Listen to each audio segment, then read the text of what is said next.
Tu t'es déjà demandé pourquoi tu n'arrives pas à atteindre ton objectif de perte de poids, même en suivant un régime strict et pourquoi cela ne marchait pas? Parce que c'est vrai que beaucoup d'entre nous ont déjà essayé de suivre des régimes stricts, ont déjà connu cette frustration. On suit un régime à la lettre, on réduit les calories, on fait des sacrifices et pourtant les résultats ne sont pas au rendez-vous. Et la question est pourquoi cela arrive-t-il? Je vais te l'expliquer assez rapidement. D'abord, il faut comprendre le mécanisme derrière un régime restrictif et comment le corps réagit lorsqu'il est privé d'énergie. Lorsqu'on réduit trop les calories, le métabolisme ralentit. Pourquoi? Parce que sous la restriction, le corps entre en mode économie d'énergie. Une réponse naturelle, une simple adaptation du corps. Quand le métabolisme ralentit, tu brûles moins de calories au repos. Ton corps apprend à survivre avec moins, ce qui rend la perte de poids encore plus difficile, même si tu réduis encore tes apports puisque ce n'est pas seulement une question de quantité. La qualité des calories joue également un rôle super important. Si tu penses que 500 calories de viande rouge et 500 calories de biscuits ont le même effet sur ton corps, détrompe-toi.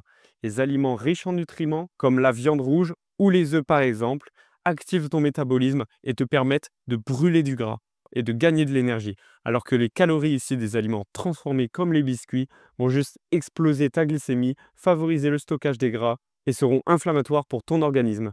Ensuite, il y a un facteur que beaucoup de monde ignore, qui est le stress. Vivre dans un état de stress constant peut sérieusement ruiner tous tes efforts. Le stress chronique, en fait, ça entraîne la production de cortisol qui pousse ton corps à stocker davantage de graisse, notamment au niveau de l'abdomen. Cela rend la perte de poids, encore une fois, beaucoup plus difficile et ça te donne un corps avec une petite couche de graisse. Enfin, on va parler pour finir du sommeil. Un sommeil de mauvaise qualité peut ruiner tous tes efforts en régulant mal tes hormones de la faim.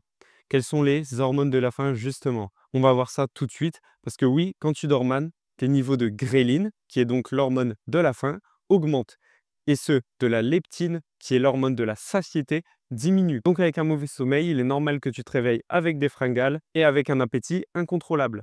Voilà, j'espère que tu as pu comprendre ces quelques mécanismes importants pour une perte de gras. Et retiens que si tu veux vraiment perdre du gras sur le long terme, il est important de ne pas te focaliser uniquement sur un régime restrictif, mais de regarder l'ensemble du mode de vie, d'avoir un apport calorique modéré en calories de qualité, une alimentation donc de qualité avec un bon choix des aliments, une bonne gestion du stress et un sommeil réparateur. C'est ça la vraie clé de la réussite. Si tu veux, j'ai fait une vidéo offerte qui t'explique quoi mettre en place pour atteindre ton objectif. N'hésite pas à la récupérer, elle est dans la description. La santé est ta priorité, ne la néglige pas.